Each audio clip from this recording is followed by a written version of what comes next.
I'm David Lombardo, and this is WCNY's The Capitol Press Room.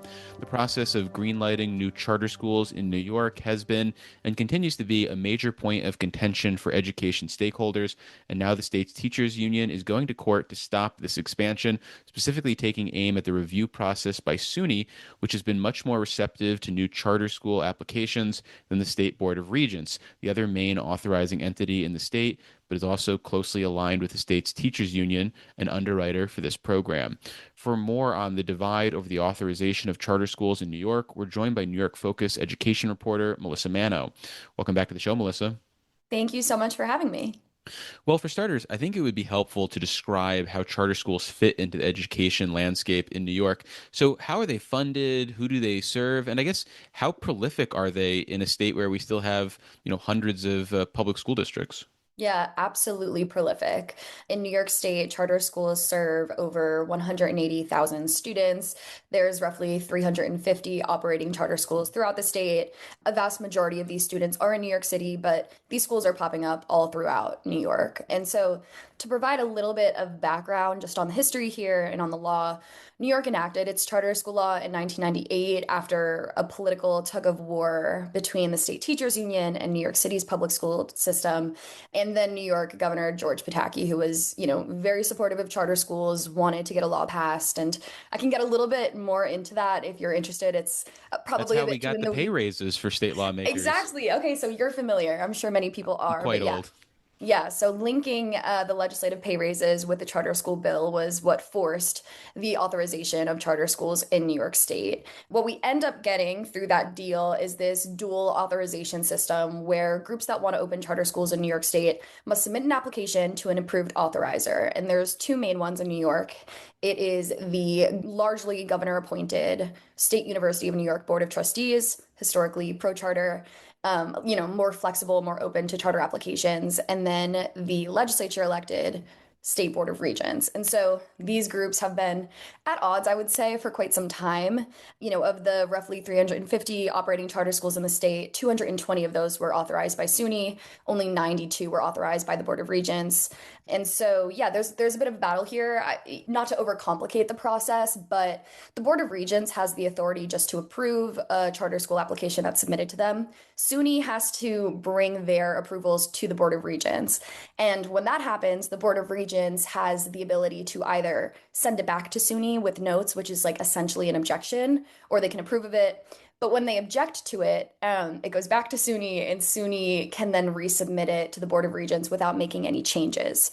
When that happens, the Board of Regents kind of has their hands tied. They can't reject it one more time. They can either approve of it or do nothing. And when they do nothing, after 30 days, that charter is automatically approved under a provision in state law. So my recent coverage for New York Focus focused on this specific provision that has allowed SUNY to approve of dozens and dozens of charter school applications against the guidance of the state education department, and what we've found is that in most of those cases, SUNY does resubmit these applications without making any changes.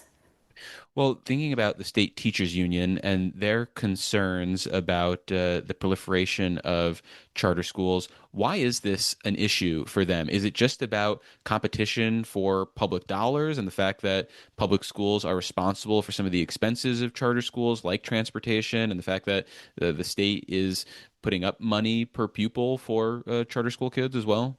Yeah, I would say that's the crux of it. So, charter schools are funded with tax dollars, even though they're run by independent organizations.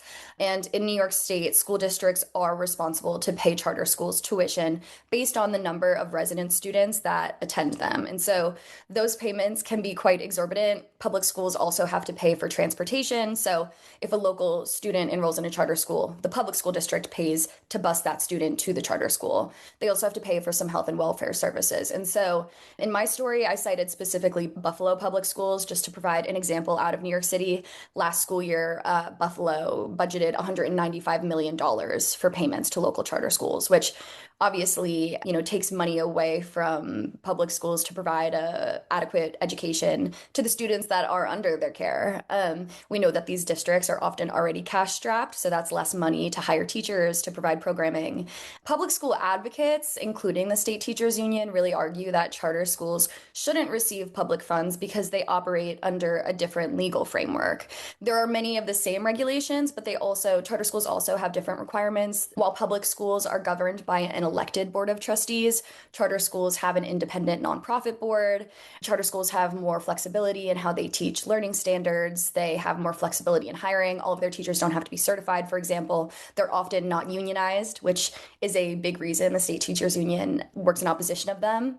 But kind of on the other side of the argument for those who are supportive of charter schools is that many of New York's public schools are not performing well, and there's, too many failing public schools, and families should have an alternative that isn't, a private school that would cost them $20,000 a year. So charter schools are free for students, and yeah, there's a big sort of argument that parents deserve choice in their child's education, and when their local public school is failing, that they should have a better alternative.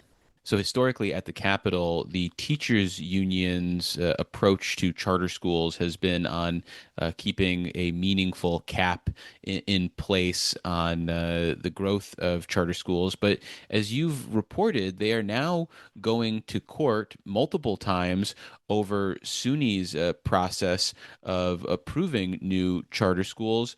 Does there seem to be any common themes in these legal challenges? Yeah, there's certainly common themes. I think, though, more broadly speaking, this kind of marks a change in the teachers' union strategy, which historically, as you've mentioned, has been through the cap, through other legislation for decades. The teachers' union and other anti-charter folks have filed bills to try to limit SUNY's authority, even legislation that would get rid of SUNY as a charter authorizer entirely, and then sort of less aggressive bills that have just been intended to increase transparency and accountability. By and large, all of these bills have failed, and that's because, as we know, charter schools have strong lobbying power. A lot of these entities have a lot more resources than the public school teachers Okay, union does. yeah, the teachers union is pretty strong in the It absolutely, legislature, yeah, it so I wouldn't absolutely is. discount their force. No, that's absolutely true, but at least in this battle, they haven't made much progress when it comes to fighting, within the legislature. These bills don't pass, and perhaps it's not so much the lobbying power and more just that legislators often are sending their kids to these charter schools. Hmm. Many legislators don't want to take on the charter school groups as opponents, and so that hasn't worked. And so I think what we're seeing this year, certainly in the last few months, is a change in strategy, which is now filing these lawsuits. And I quoted Melinda Person, NYSET president, in my story as saying, "We've tried to change the law, and now we're going to the courts." Since January, NYSET has filed three separate lawsuits against SUNY and against charter schools. In all three of these cases, it's been situations in which SUNY approved of a charter application that the Board of Regents rejected. So, without getting like too in the weeds about the specific cases, it started in January with NYSET filing a lawsuit over the approval of three separate schools that were slated to open in Long Island. The argument there was that SUNY ignored community opposition and didn't take into account impact to local public schools. Few months later, earlier this summer, NYSET filed another lawsuit. This one's a little bit of a wackier situation. This is over a elementary school in the South Bronx that was previously a Success Academy school. Success Academy is the state's largest charter school network, operated by CEO Eva Moskowitz. Moskowitz had submitted an application asking to transfer the charter to her husband, Eric Granis, to open a new school. SUNY approved of it. The Board of Regents warned that it could violate state law by circumventing the state's cap on charter schools. New York City is currently at its cap. And also argued that there's not really a provision under state law that allows this like transfer of charters. So that's the second lawsuit. And then earlier this week, which we haven't reported on yet, another lawsuit was filed over another charter school in Long Island over the same sort of arguments that there wasn't community engagement, there wasn't transparency in the process, and that the impact to the local public school district wasn't accurately sort of defined throughout the application. So, whether or not these lawsuits will go anywhere, sort of unclear, but I think really the purpose and the goal here was to sort of just like raise awareness that the union is taking a more aggressive approach and trying to fight this battle.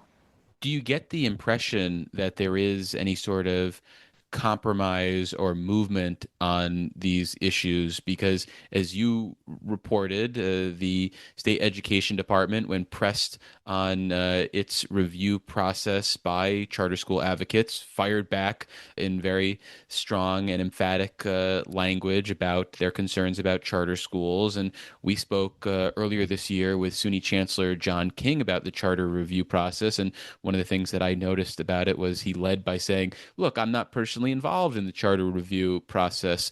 So does it seem to be any sort of movement by these stakeholders, or does it ultimately look like the courts are going to have the say on potentially changing the status quo if there is a change to the status quo? Yeah, that's a great question. And I think that's what a lot of people are wondering. I don't see a path in the near future where there's compromise. I would say, if anything, right now it's as tense as it has been.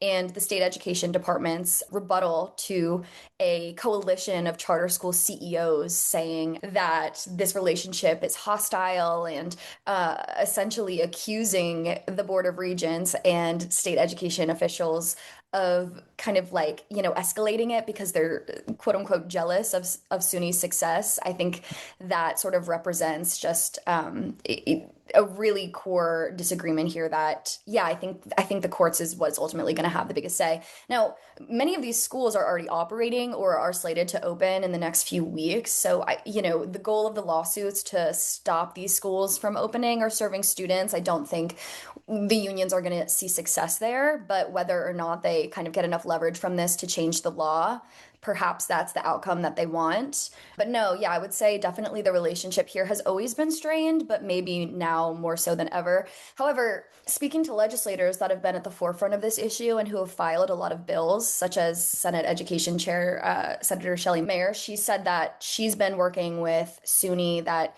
she does see a potential change in legislation because she said now more than ever, more legislators are aware of the issue, whether that is through them filing lawsuits or just parents, banging their drums at school board meetings. Legislators seem optimistic, but I think through seeing the correspondence between the state and charter school officials, I don't think people are too optimistic about a compromise anytime soon. Lastly, then, what about the Governor Kathy Hochul of it all? Because my impression would be that she is more receptive to them than the state legislature.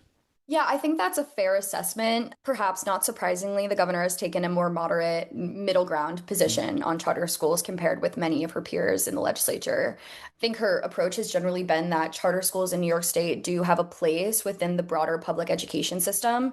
She hasn't called for the elimination of charter schools or gotten, on board with some of these more aggressive attempts to either limit SUNY's approval process or increase transparency or what have you. But she also hasn't been supportive of eliminating the charter cap, for example, which is something that charter school advocates really wanted in the past few years. So I would say we would certainly love to have more clarity on where exactly she stands with it. But I think that where she is on it now, where she has been, I don't think, especially in an election year, we're going to see much of a change.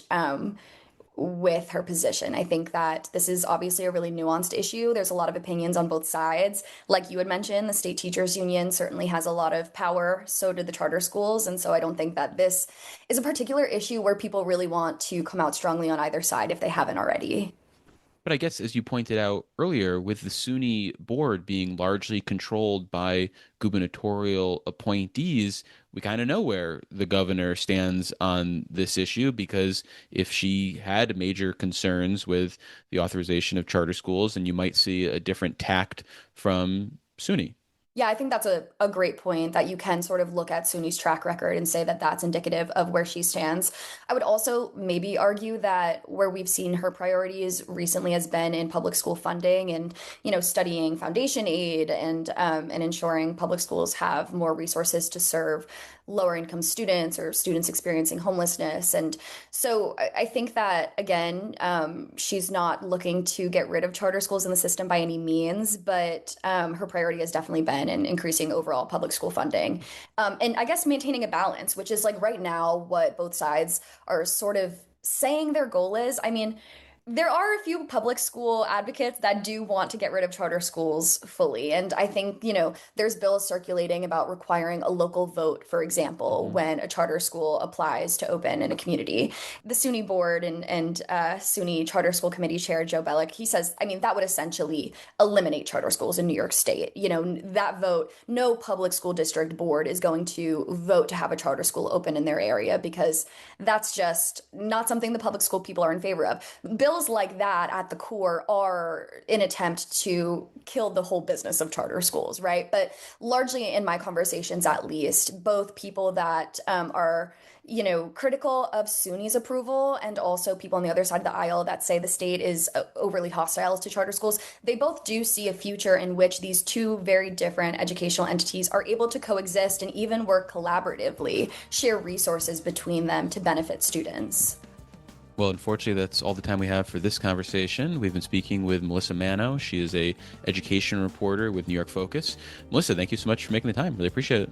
Thank you for having me.